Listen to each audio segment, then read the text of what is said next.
মাসুল কমাই দিও মন্ত্রী হাই হাই মন্ত্রী হাই হাই মন্ত্রী হাই হাই সংখ্যালঘু সংগ্রাম করো মিটার বর্জন করো। হয় আজি আমি কলিয়াবৰ জিলা সংখ্যালঘু সংগ্ৰাম পৰিষদৰ ফালৰ পৰা এখন গণ বিক্ষোভ কাৰ্যসূচী ৰাখিছিলো স্মাৰ্ট মিটাৰৰ বিৰুদ্ধে।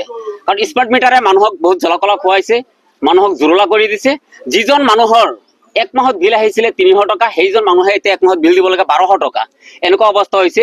যি মূল্যবৃদ্ধি, এই মূল্যবৃদ্ধিৰ মানুহে বস্তু কিনি মানে নিজে ব্যৱহাৰ কৰিব নোৱাৰা হৈছে। আৰু সেই সময়তে স্মাৰ্ট চৰকাৰে মানে এনেকুৱা এটা পদ্ধতি লৈছে যাতে কেনেকে ৰাইজৰ পৰা মানে পইচা গ্ৰহণ কৰি দিব পাৰে। কাৰণ এইখন চৰকাৰে জানে যে ক'ত মাৰিলে মানুহে মানে মানুহৰ পৰা পইচা উঠাব পৰা যাব। যেনে আপোনাৰ ধৰক ৰন্ধন গেছ বা বিদ্যুতৰ মাচুল, এইখিনি মানুহৰ অক্সিজেনৰ নিচিনা, এইখিনি বিশেষ প্ৰয়োজন মানুহৰ। গতিকে ইয়াত যদি মূল্যবৃদ্ধি কৰি দিয়া হয় তেতিয়াহ'লে মানুহে নিশ্চয় এইখিনি ব্যৱহাৰ কৰিবই লাগিব আৰু চৰকাৰে পইচাবোৰ পাই থাকিব। কাৰণ আমাৰ বিদ্যুৎ মন্ত্ৰীজন যে একেবাৰে নিকম্মা, তেওঁৰ দ্বাৰা কোনো কাম নহ'ব আৰু তেওঁৰ বিভাগৰ কোনো কাম নাই, এনেকুৱা অৱস্থা হৈছে। কাৰণ চাওক, মুখ্যমন্ত্ৰীজনে কোনো কাণসাৰ নিদিয়ে। কাৰণ মুখ্যমন্ত্ৰীজনে আছে নিজৰ স্বাৰ্থ বা নিজৰ ঘৈণীয়েকৰ মন কেনেকে আনন্দত ৰাখিব পাৰিব, কেনেকে মনখন বুজাই ৰাখিব পাৰে, সেইবোৰ ধান্দাত মুখ্যমন্ত্ৰী মহোদয় আছে। মুখ্যমন্ত্ৰী মহোদয়ে কিন্তু নিজৰ ঘৈণীয়েকৰ কথা ভাবে, কিন্তু দেশৰ প্ৰজাৰ কথা নাভাবে। কাৰণ তেখেত এজন আমি ভাবিছিলো যে শিক্ষিত আৰু দক্ষ এজন মুখ্যমন্ত্ৰী আমি পাইছো, আৰু সেই দক্ষ মুখ্যমন্ত্ৰীয়ে নিশ্চয় আমাৰ দেশৰ বহুত উন্নতি কৰিব। আজি চাইছো মুখ্যমন্ত্ৰীজনে নিজৰ ঘৈণীয়েকৰ বাহিৰে বাকী কাকো চিনি নাপায়। খালি জাতিভেদৰ এটা হিংসা লগাই মানুহৰ ভিতৰত এটা বিভেদ সৃষ্টি কৰি পেলাই নিজৰ ৰাজনীতি মুনাফা আদায়ৰ কাৰণে তেখেতে তাতে মনোযোগ মানে দিয়ে। আৰু এনেকুৱা অৱস্থা। আমাৰ দাবী হ'ল যিবোৰ স্মাৰ্ট মিটাৰ দিছে, এই স্মাৰ্ট মিটাৰ এনেকে বিল আমি দিব নোৱাৰো, আৰু বিশেষকৈ আমাৰ জনসাধাৰণে দিব নোৱাৰে এনেকে বিল।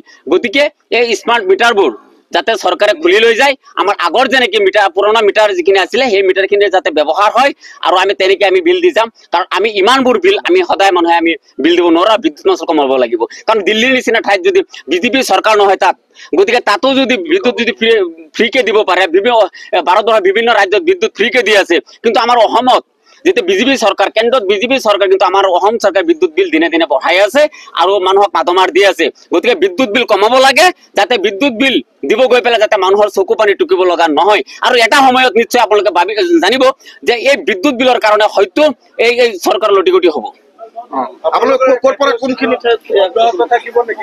না এই আন্দোলন অব্যাহত থাকিব। আমাৰ 8 তাৰিখেও আছে জুৰিয়াতে নগাঁও জিলা কমিটিয়ে তাতে আন্দোলন কৰিব। এনেকে আমাৰ আন্দোলন অব্যাহত থাকিব। আৰু যেতিয়ালৈকে স্মাৰ্ট মিটাৰৰ সলনি আমাৰ পুৰণি মিটাৰৰ ব্যৱস্থা নকৰে, তেতিয়ালৈকে এনেকে আন্দোলন আমাৰ গণতান্ত্ৰিকভাৱে আমি কৰি থাকিম।